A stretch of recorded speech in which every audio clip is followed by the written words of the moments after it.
estava editando o filme do programa do Dr. Cid Paroni, médico homeopata, PNL, etc., que foi recebido aqui, nessas mesmas poltronas que você está, em 2010. Ele deve retornar ao nosso programa porque é uma figura fantástica, autor, escreveu o livro Eu e Deus, Fundamentos os Fundamentos da Homeopatia, a Essência da Homeopatia, o livro dele, muito interessante. E eu perguntava para ele naquela oportunidade sobre duas coisas importantes que eu vejo hoje com o floral alquímico e com a acupuntura, que é a astrologia, né, algumas influências astrológicas e patologias, e a questão da culpa, a culpabilidade. Ele falou que ele trata de muitas pessoas e percebe que as pessoas que adoecem têm muita culpa. Concordo. Você concorda plenamente? Como é que você trabalha com isso na prática, na microfisioterapia, Sérgio? Primeiro, a gente faz justamente a desculpabilização, né? Que a pessoa, como a pessoa não tem consciência do que ela está fazendo, ou do que ela fez, ela não pode ter culpa por uma coisa que ela não sabia o que ela estava fazendo. Então a primeira coisa que a gente faz na micro, e aí eu trabalho com o Psyche, não basicamente a microfisioterapia, para quem tá achando essa palavrinha Psyche esquisita, é PSYCH-K. Dá para encontrar muita coisa na internet. E com essa técnica eu trabalho as crenças que a pessoa que tá gerando aquilo na pessoa, né? Quais as crenças que ela tem no inconsciente dela que geraram aquela culpa. Se ela tem uma crença que a família, que os pais dela brigavam e eles tinham a culpa disso, isso vai passar para ela. Então ela tem aquela crença de que uma família, para ser uma família, ela tem que ter brigas na família. E aí ela se sente culpada porque ela está repetindo o padrão que os pais dela, e que quando ela era criança ela não gostava dos padrões do pai dela. Só que ela vai repetir, querendo ou não, ela vai repetir, porque é família. A gente sempre repete padrão familiar. Como é que se muda isso? Através de teste cinesiológico, de cinesiologia aplicada, aí é do Psyche, não tem nada a ver com a micro. A gente faz testes cinesiológicos buscando essas crenças inconscientes, e aí nós vamos, através de algumas posturas de PNL, de coaching, algumas posturas, a gente vai inserir, desprogramar, mas também inserir uma crença nova, uma crença de que, meus pais brigavam, mas eles mas eles me amavam do mesmo jeito, então eu não preciso sentir culpa por causa disso. Não preciso sentir culpa, eu vou inserir uma crença positiva que vai mudar esse padrão, essa percepção dela da situação.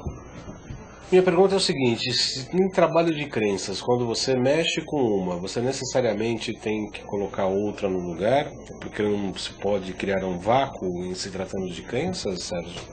Sempre você tem que trabalhar, você sempre tem que inserir. O que é aquilo? Você imagina que você joga duas pedras num lago. Essas ondas, elas vão se encontrar e vão se anular. Só que aí vai ficar um vazio lá. Eu tenho que preencher isso com alguma coisa. Porque não adianta eu anular ela só. Porque se eu anular, essa crença negativa, ela tá no meu inconsciente ainda. Então ela pode ser ativada novamente. Se eu só anular.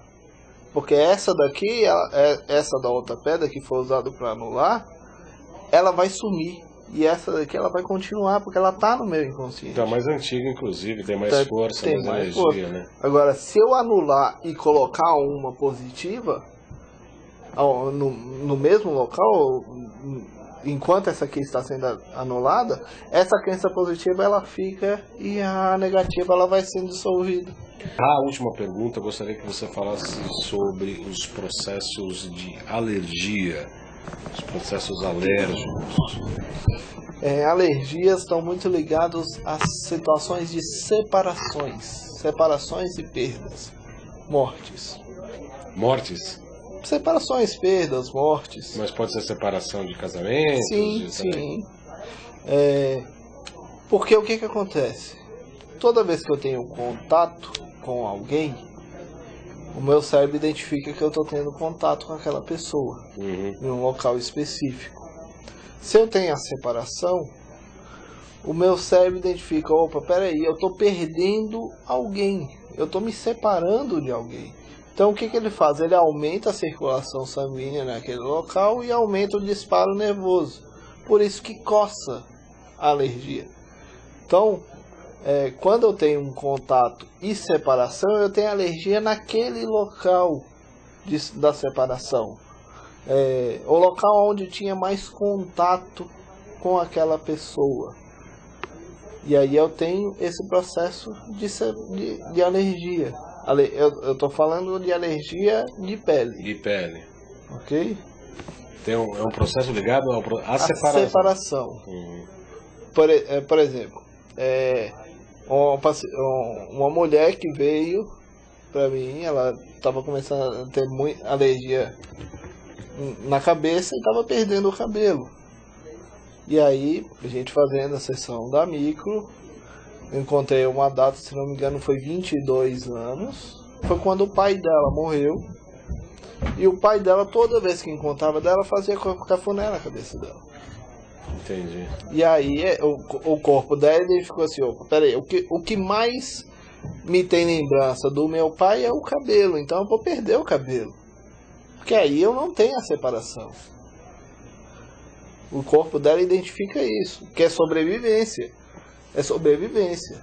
Eu vou perder o cabelo porque aí se eu não me separar eu não sofro e aí eu não tenho perigo de vida. Mas aí a partir do momento que a gente dá essas informações para a pessoa, o cérebro dela reconhece isso como uma forma de sobrevivência, mas que isso pode ser deixado de lado. E aí o cabelo volta a crescer. E você teve isso? Teve isso?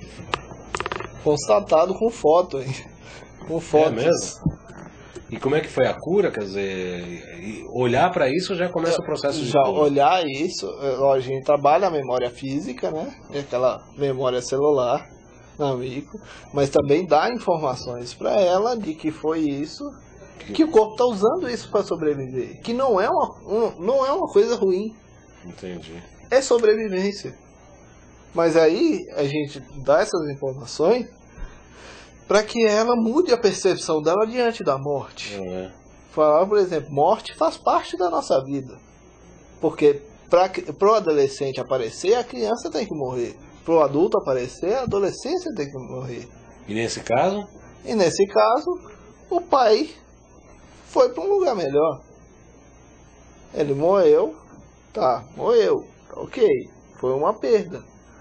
Só que eu não tenho o apego que eu tenho dele é só o amor. Ele não pertence a mim. Então, essa morte é justamente essa separação, que ele não pertence a mim. Então eu tenho que ver a morte do meu pai como, ok, perdi, mas ele não pertencia à minha pessoa. Ele não pertence a mim. Não sei se deu para todo mundo entender isso da questão do apego. O apego nunca é bom. Nunca. Apego a qualquer coisa é ruim. É verdade. Me parece sim que é uma das técnicas aí do futuro, porque ela está de acordo com a terapia informacional, está de acordo com a terapia energética. Pelo que ele falou, tem muitas coisas ligadas também à concepção da acupuntura, do vasoconcepção, que é uma teoria da explicação dos meridianos por conta do desenvolvimento embrionário.